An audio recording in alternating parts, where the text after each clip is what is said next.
Bab 371. Membujuk Yu Huasi. Yu Qian mendengar saran dari kepala keluarga lain dan tidak bisa menahan senyum pahitnya. Aku juga ingin dia kembali ke keluarga Yu dan mewarisi bisnis keluarga. Jika dibandingkan, seluruh murid keluarga Yu lainnya tidak ada yang sebanding dengannya, tetapi dia seperti seekor keledai keras kepala yang sama sekali tidak mau mendengarkan saran orang lain, apalagi, akhir ini dia sibuk memimpin pasukan berperang. Bahkan orangnya tidak bisa ditemukan. Aku pikir masalah utamanya ada pada gadis Xianer itu. Sekarang Huasi sudah mencapai banyak kesuksesan. Bagaimana kalau kalian mengalah sedikit?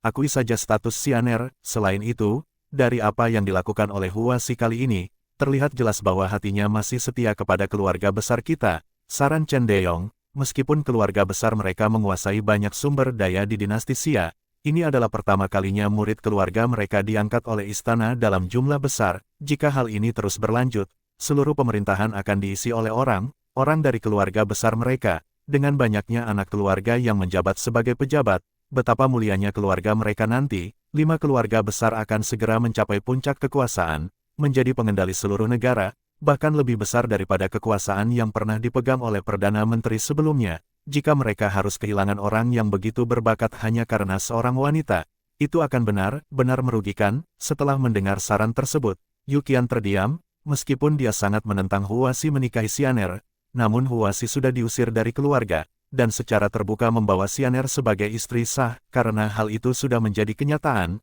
tidak ada gunanya dia menentang lagi. Terlebih lagi, kinerja Huasi benar-benar mengejutkan semua orang. Dia sudah menjadi target yang ingin dirangkul oleh banyak kekuatan, bahkan, banyak keluarga besar lainnya ingin menikahkan putri mereka dengan Huasi sebagai selir. Tetapi semua tawaran itu ditolak oleh Huasi. Sebenarnya, Yu Qian sudah bersedia untuk berkompromi, mengakui status Xianer. Namun, dia tidak bisa membiarkan Xianer menjadi istri sah, dia hanya bisa masuk ke keluarga Yu sebagai selir. Baiklah, aku akan berbicara dengannya lagi. Aku akan izinkan dia membawa Xianer pulang, tapi hanya sebagai selir. Setelah itu, kita harus segera mencarikan istri untuknya, dan aku akan membutuhkan bantuan kalian, kata Yu Qian sambil memberi hormat. Haha, itu sudah seharusnya. Di dalam keluarga besar kita, ada banyak wanita yang sudah mencapai usia menikah, dia bisa memilih siapapun yang dia mau, kata Chen Deyong sambil tertawa. Para kepala keluarga lainnya juga tersenyum dan mengangguk setuju. Huasi, bakat luar biasa ini, suatu saat akan terbang tinggi, menjadi pilar dinasti Xia. Siapapun yang bisa menjalin pernikahan dengan keluarga Yu akan sangat diuntungkan. Mereka semua berusaha keras untuk meyakinkan Yu Qian agar segera membujuk Huasi kembali ke keluarga, dan Yu Qian akhirnya setuju. Dia memutuskan untuk segera menemui Huasi untuk membicarakan hal ini. Huasi dan Xianer sedang makan ketika mereka mendengar kabar bahwa ada seseorang yang datang. Tuan, ayah Anda, Tuan Yu, sudah datang. Huasi sedikit terkejut dan berkata dengan dingin, suruh dia pergi, aku tidak ingin menemuinya. Tanpa perlu berpikir, dia sudah bisa menebak alasan ayahnya datang. Tidak lain adalah karena rekomendasi yang dia berikan kepada banyak orang keluarga besar baru-baru ini, sehingga keluarga besar merasa dirinya menjadi lebih penting. Huasi sudah memutuskan, tidak peduli apapun syaratnya, dia tidak akan kembali ke keluarga Yu. Saat ini dia hidup dengan sangat nyaman, bisa membuat keputusan sendiri untuk semua hal, setelah akhirnya bisa menjalani kehidupan yang dia inginkan, bebas dari semua aturan dan batasan. Untuk apa kembali ke keluarga Yu dan menjadi kepala keluarga yang terikat dengan tanggung jawab itu? Sejak awal Huasi bukanlah orang yang menyukai kekuasaan, jadi dia tidak akan memenjarakan dirinya sendiri. Ini, langsung menolak begini mungkin tidak baik, kata pengawal itu dengan ragu. Hua SM, bagaimanapun juga dia adalah ayahmu, jika dia datang secara langsung, tidak baik menolak ayah kandungmu di depan pintu. Temui saja dia, aku akan pergi dulu agar kalian bisa berbicara dengan baik, kata Xianer. Dia sangat paham, dan merasa bahwa pembicaraan kali ini pasti akan berhubungan dengan harapan agar Huasi kembali ke keluarga Yu, dan mungkin akan menyangkut status dirinya juga. Jika dia tetap tinggal di sini, situasinya akan menjadi semakin canggung. Suruh dia masuk, kata Huasi dengan tenang. Dia tetap duduk di tempatnya tanpa menunjukkan ekspresi apapun, bahkan tidak mau repot-repot bangun untuk menyambutnya. Yu Qian masuk bersama 2 orang yang dihormati di keluarga mereka. Barulah Huasi berdiri dan memberi salam. Salam kepada ayah, salam kepada kedua paman. Ayah sudah datang ke sini, tapi kamu bahkan tidak mau menyambut ayah. Sikapmu sekarang sudah hebat, ya, kata Yukian dengan suara dingin, jangan berkata begitu, sekarang Huasi adalah pejabat tinggi di istana, statusnya sudah berbeda, kata Yu Fang sambil tersenyum untuk mencairkan suasana. Setelah duduk, pelayan segera menghidangkan teh, dan Huasi membuka percakapan. Ada masalah apa yang membuat ayah datang ke sini? Kali ini kamu melakukan pekerjaan yang baik, memberi keluarga kita kehormatan besar. Tujuan kami ke sini, mungkin kamu sudah bisa menebaknya, kami datang untuk membawamu kembali ke keluarga Yu. Posisi kepala keluarga Yu adalah milikmu. Dan gadis Xianer yang kamu nikahi juga bisa diterima masuk ke keluarga Yu. Dengan begitu, kamu seharusnya merasa lega, kata Yukian. Ayah mungkin sudah salah paham. Ibu Suri meminta aku merekomendasikan orang berbakat untuk diangkat menjadi pejabat. Aku hanya menjalankan tugas sebagai pejabat dengan hati nurani, tidak ada maksud pribadi. Ini hanyalah kewajibanku sebagai pelayan negara, tidak ada perlakuan istimewa kepada keluarga besar, jawab Huasi dengan tenang. Selain itu, aku sudah sangat bahagia dengan hidupku sekarang, hidup harmonis dengan Xianer, dan usahaku berjalan lancar. Ini adalah kehidupan yang selalu aku impikan sejak kecil, untuk apa aku kembali ke keluarga Yu hanya untuk menderita. Lanjut Huasi, itu benar-benar omong kosong. Kamu adalah anak keluarga Yu, putraku, Yukian. Kamu seharusnya berusaha untuk kemakmuran keluarga. Jika kamu terus bicara tidak masuk akal seperti ini, lihat saja kalau aku tidak memukulmu. Kata Yukian dengan marah. Anda adalah ayahku, jika Anda ingin memukulku, aku akan menerimanya. Tetapi soal kembali ke keluarga Yu, tidak perlu dibicarakan lagi. Aku sudah diusir, dan aku tidak ada rencana untuk kembali, jawab Huasi dengan tenang, dia menatap Yukian tanpa ekspresi. Jangan marah dulu, inilah temperamen burukmu yang membuat Huasi pergi dari rumah, kata Yu Fang sambil menahan Yukian yang sudah hampir meledak. Jika begini terus, pembicaraan ini bisa benar-benar hancur. Kemudian Yu Fang berbicara dengan sabar, kami tahu kamu menyukai gadis Xianer itu, bahkan sampai memutuskan hubungan dengan keluarga demi dia. Tapi keluarga Yu tetaplah tempatmu dibesarkan, dan hanya kamu yang cocok untuk mewarisi semuanya. Kami semua sudah setuju, Xianer bisa masuk ke keluarga Yu, ini adalah kesempatan besar baginya. Huasi tetap tenang dan bertanya, maksud paman, apakah kalian bersedia menjadikan Xianer sebagai nyonya besar keluarga Yu? Itu tidak mungkin. Bagaimanapun juga, dia berasal dari latar belakang yang rendah. Jadi sebagai selir sudah cukup baik. Istri sahmu tentu harus dipilih dari salah satu dari 5 keluarga besar. Para kepala keluarga lain sudah setuju, kamu bisa memilih siapapun di antara gadis yang belum menikah. Ini adalah pengakuan besar terhadapmu. Tidak pernah ada perlakuan sebaik ini dalam sejarah 5 keluarga besar, kata Yu Fang dengan penuh semangat. Bab 372. Membangun keluarga sendiri. Hahaha, aku rasa kalian sudah salah paham. Xianer akan menjadi istriku selamanya, dan itu tidak akan pernah berubah. Selain itu, aku, Yu Huasi, seumur hidup hanya akan mencintai Xianer, dan tidak akan pernah mencari wanita lain. Kalian selalu berpikir untuk memberinya status selir sudah cukup baik. Tapi bagi aku, tidak ada yang bisa menggantikan posisi Xianer di hatiku. Aku tidak pernah memiliki rencana untuk kembali ke keluarga Yu. Ibu Suri meminta bantuanku untuk merekomendasikan talenta, dan aku hanya merekomendasikan berdasarkan kemampuan mereka, bukan untuk menyenangkan keluarga bangsawan. Jawab Yu Huasi dengan tenang. Apa maksudmu? Apakah kamu tidak ingin kembali ke keluarga Yu seumur hidupmu?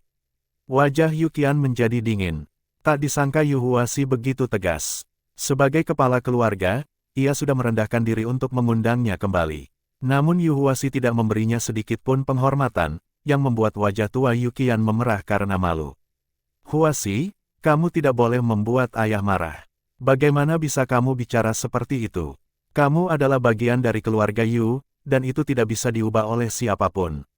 Hanya dengan kembali ke keluarga dan mewarisi usaha keluarga adalah jalan yang paling benar, kata Yu Fang dengan serius.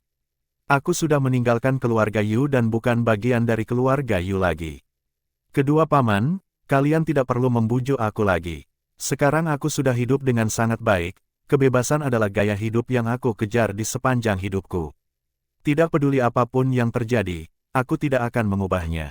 Setelah Yu Huasi selesai berbicara, dia berhenti sejenak, lalu melanjutkan, aku juga menyarankan kalian agar tidak memiliki pandangan yang terlalu sempit. Di masa depan, dinasti Xia akan menjadi sangat kuat, dan wilayahnya akan terus berkembang. Jangan sampai karena keuntungan sementara, kalian malah melawan kekaisaran. Hanya dengan mendukung penuh Ibu Suri dan Kaisar, keluarga bangsawan bisa terus berlanjut. Jika kalian bersaing untuk kekuasaan, mungkin kalian akan dibinasakan, sama seperti pihak Perdana Menteri. Omong kosong, keluarga bangsawan kita telah bertahan selama ribuan tahun, dan tidak ada seorang pun yang berani mengatakan hal seperti itu. Setiap dinasti bergantung pada dukungan keluarga bangsawan, hal ini tidak perlu dijelaskan olehmu. Yu Qian sangat marah, karena kebanggaan keluarga bangsawan tidak bisa ditolerir dicela oleh siapapun, bahkan oleh putranya yang sangat berbakat sekalipun. Sudah cukup pembicaraannya, tidak ada yang perlu dibicarakan lagi. Saudara Lin memiliki pandangan yang jauh lebih luas daripada kalian. Tidak lama lagi dinasti Xia akan berubah dengan cara yang tidak akan kalian percayai. Jika kalian tidak percaya, tunggulah dan lihat saja nanti. Setelah Yu Huasi selesai berbicara, dia pun tidak mengatakan apa-apa lagi dan dengan tenang mengangkat cangkir tehnya untuk diminum. Pada saat itu, Yu Qian tiba-tiba merasa bahwa putranya sudah menjadi sangat asing, benar-benar berbeda dari yang dia bayangkan. Yu Huasi benar-benar tidak berniat kembali ke keluarga Yu dan berencana untuk membangun keluarganya sendiri. Bahkan, pandangannya jauh berbeda dengan mereka. Baiklah, jika kamu tidak ingin kembali ke keluarga Yu lagi, maka kami akan memilih pewaris baru. Semoga kamu tidak menyesal. Tanpa dukungan dari keluarga, mari kita lihat sejauh mana kamu bisa melangkah. Kata Yu Qian dengan dingin sebelum berdiri dan pergi. Setelah Yu Qian pergi, Xianer muncul dari balik penyekat dan duduk di sebelah Yu Huasi dengan tenang. Huasi, apakah kamu baik? Baik saja. Tanyanya dengan suam lembut. Yu Huasi tersenyum tipis. Tentu saja, aku baik, baik saja, kamu tidak perlu khawatir. Sejak meninggalkan keluarga Yu, aku baru sadar bahwa ini adalah kehidupan yang kuinginkan. Tidak mau kembali ke keluarga Yu adalah keputusanku sendiri. Tapi, tidakkah ini akan membuat keluargamu sedih? Tanpa pengakuan keluarga, hatiku juga merasa sedikit kosong, kata Xianer dengan sedih. Kamu jangan terlalu memikirkan itu. Seperti yang dikatakan saudara Lin, jika aku bisa semakin kuat, bahkan semua keluarga bangsawan akan memperlakukan kita dengan hormat. Pada saat itu, bukan mereka yang mengakui kamu, tetapi mereka yang akan mencari pengakuan darimu. Jadi, kamu tidak perlu khawatir tentang sikap mereka. Karena kita sudah membangun keluarga sendiri, aku akan berusaha untuk melampaui 5 keluarga besar, menjadi seseorang yang mereka kagumi. Yu Huasi merasa sangat yakin dan percaya diri, sejak bertemu dengan Lin Hai, Yu Huasi merasa seperti membuka dunia baru. Cara pandangnya terhadap semua hal tidak lagi terikat oleh zaman ini, dan dia semakin tertarik dengan pandangan Lin Hai. Bagaimana jika keluarga bangsawan tidak mengakuinya? Jika dia cukup kuat, bahkan keluarga bangsawan yang paling sombong sekalipun akan berusaha mendapatkan perhatian darinya, terutama dalam merekomendasikan talenta kepada Ibu Suri. Hal ini membuat keluarga bangsawan tidak nyaman dan mendatanginya sekali lagi secara pribadi untuk memintanya kembali ke keluarga. Selama kamu bahagia, aku tidak peduli apapun yang kamu lakukan. Kamu tidak perlu terlalu memikirkan aku, bisa bersamamu adalah kebahagiaan terbesar bagiku, kata Xianer sambil bersandar di samping Yu Huasi dengan lembut. Aku juga begitu, selama ada kamu, semuanya tidak penting. Menjadi pewaris keluarga bangsawan, bagi aku, itu sama sekali tidak berharga, jawab Yu Huasi. Pada saat itu, Lin Hai berada di rumah, sedang memeriksa rencana pembuatan kapal yang telah dikirimkan kepadanya. Karena dinasti Xia telah mengalami kemunduran selama lebih dari 10 tahun, mereka tidak lagi mampu mempertahankan angkatan laut. Banyak kapal laut yang sudah tua dan rusak, tidak dapat digunakan lagi. Bahkan para pekerja yang memelihara kapal ini sudah lama diberhentikan. Setelah berbulan-bulan mengumpulkan mereka, desain kapal yang dihasilkan masih belum memuaskan Lin Hai. Kapal tersebut terlalu kecil dan hanya bisa digunakan untuk pelayaran di dekat pantai, bukan untuk pelayaran jarak jauh. Lin Hai bertanya kepada Wang Dayong, apakah pekerja kapal yang ada benar-benar tidak bisa membuat kapal yang lebih besar? Berdasarkan informasi yang diterima, beberapa pekerja tua sudah meninggal. Ada juga yang telah pindah ke tempat lain, mereka tidak bisa bertahan hidup dari usaha pembuatan kapal, jadi mereka pindah dari pantai ke tempat lain. Menemukan orang itu membutuhkan usaha yang besar. Tidak bisa begitu. Kita harus terus mencari. Semua pekerja berpengalaman itu harus ditemukan. Mereka sangat penting bagi kita. Jika tidak bisa membuat kapal besar, maka biarkan mereka belajar dan mendiskusikan caranya. Ukuran kapal harus 3 kali lipat lebih besar dari yang ada sekarang. Hanya dengan begitu kita bisa melawan badai di laut dan melindungi angkatan laut, jelas Lin Hai. Aku akan segera mengirim orang untuk terus mencari. Jawab Wang Dayong. Kita tidak bisa hanya mengandalkan pejabat, orang-orang mereka tidak bisa diandalkan. Kirim lebih banyak orang kita untuk mencari, temukan semua pekerja, dan umumkan hadiah besar bagi siapapun yang menemukan mereka atau memiliki desain kapal, kata Lin Hai. Masalah pembuatan kapal sudah sangat mendesak dan tidak bisa ditunda lagi. Semua musuh di sekitar harus segera dikalahkan, lalu kita bisa memimpin armada ekspedisi laut guna membawa kembali sumber daya pangan yang baru. Bab 373. Biaya pembuatan kapal. Wang Dayong mengangguk dan segera pergi untuk mengurus masalah ini. Selain meminta bantuan pemerintah untuk menyelidiki, karavan dagangnya juga bisa dimanfaatkan. Perlu diketahui bahwa karavan dagang berkeliling ke berbagai wilayah di seluruh dinasti Xia, sangat memahami situasi di berbagai daerah. Mereka secara bertahap membentuk saluran informasi mereka sendiri. Khususnya di luar ibu kota, mereka bahkan lebih cepat mendapatkan informasi daripada intelijen bayangan istana Gong Yanwu. Ditambah lagi, kantor surat kabar juga sudah mendirikan cabang di banyak kota besar, dan surat kabar tersebut dijual ke seluruh negeri Daxia. Dengan cara ini, banyak orang yang membantu menyelidiki informasi. Lin Hai meletakkan cetak biru kapal di atas meja, dia memandang keluar jendela saat hari mulai gelap. Saudara Yu seharusnya tidak berani keluar rumah dalam beberapa waktu ini, bukan? Lin Hai tersenyum tipis. Setelah pengangkatan pejabat istana, Lin Hai sudah menduga bahwa pasti banyak orang yang akan datang mengantarkan hadiah ke depan rumah Yu Huasi. Situasi ini pernah dialaminya, benar-benar sangat menjengkelkan. Lagi pula, sangat sulit untuk menolak orang yang datang membawa hadiah dengan senyuman. Meski tidak nyaman, sulit juga untuk mengusir mereka secara langsung. Namun, setiap hari mereka menunggu di luar pintu, membuat sulit untuk keluar masuk. Begitu bertemu, akan langsung dikerumuni seperti permen karet yang lengket, sulit dilepaskan. Bahkan, hal ini bisa memicu berbagai rumor, dan meski tidak menerima hadiah, tetap akan sulit dijelaskan. Beberapa hari berikutnya, Lin Hai lebih banyak tinggal di rumah untuk menemani Kiaoer dan yang lainnya. Dia juga mengurus bisnis, mencari cara untuk menghasilkan lebih banyak uang. Pembuatan meriam berjalan sangat lancar, dan di tahun depan, pasti sudah bisa menyelesaikan pembuatan 100 meriam. Setelah musim semi tiba, Tibet akan menjadi target pertama. Setelah itu baru menyerang Turkestan, karavan yang membawa obatan juga pulang dengan selamat, menghasilkan lebih dari 450.000 tael perak. Tentu saja, sebagian besar dari hasil itu ditukar dengan sapi dan domba. Sapi dan domba tersebut disembelih di perbatasan, dagingnya diolah menjadi gulungan daging beku, dan dibawa pulang.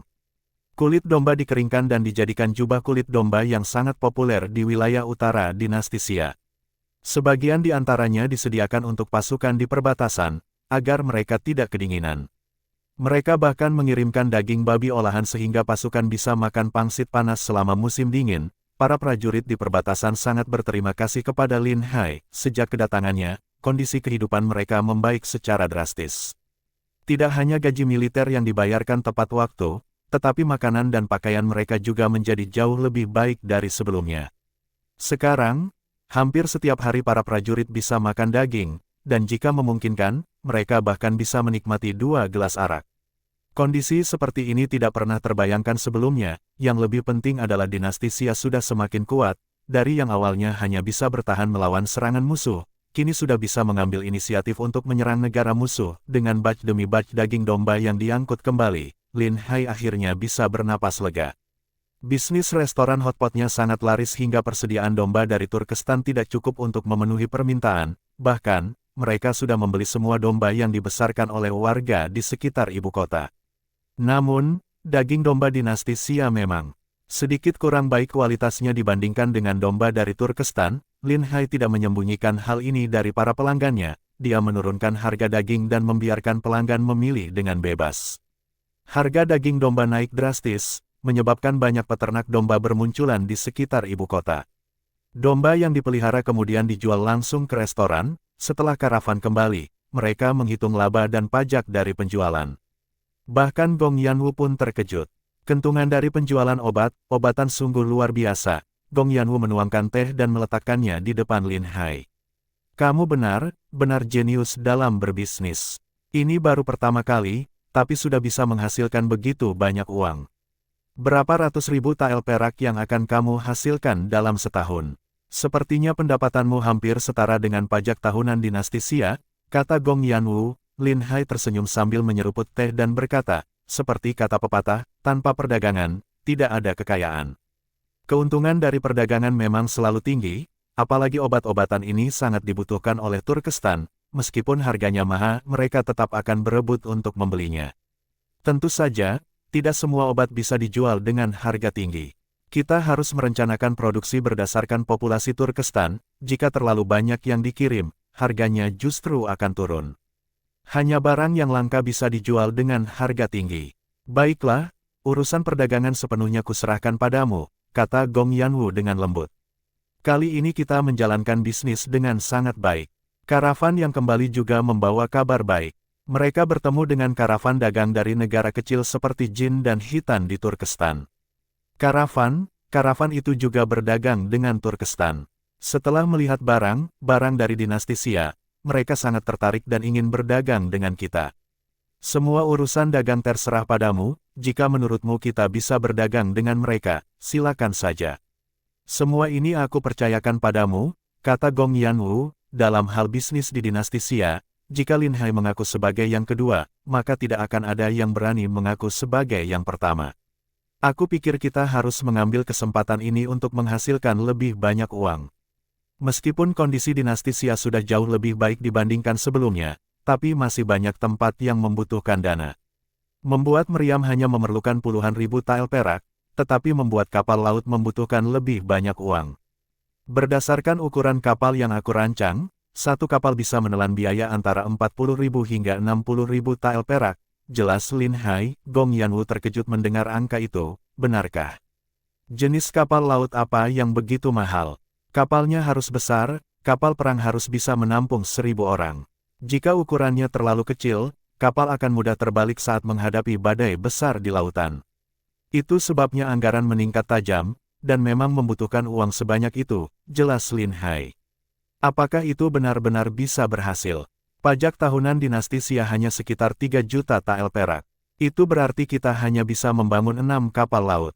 Jika kita berlayar jauh, 6 kapal mungkin tidak cukup, mungkin kita harus menghabiskan pajak 2 tahun dinasti Xia, kata Gong Yanwu, mulai merasa ragu untuk melanjutkan proyek tersebut.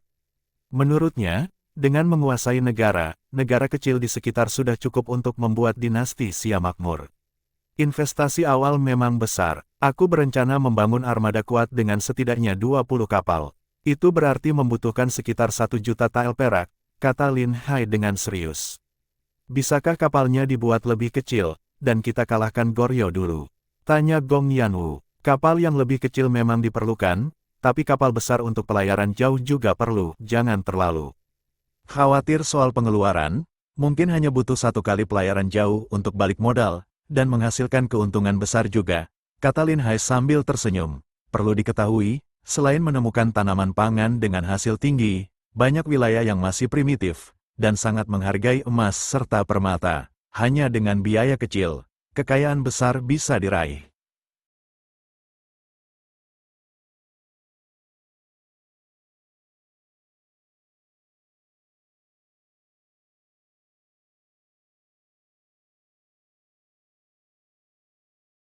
Bersambung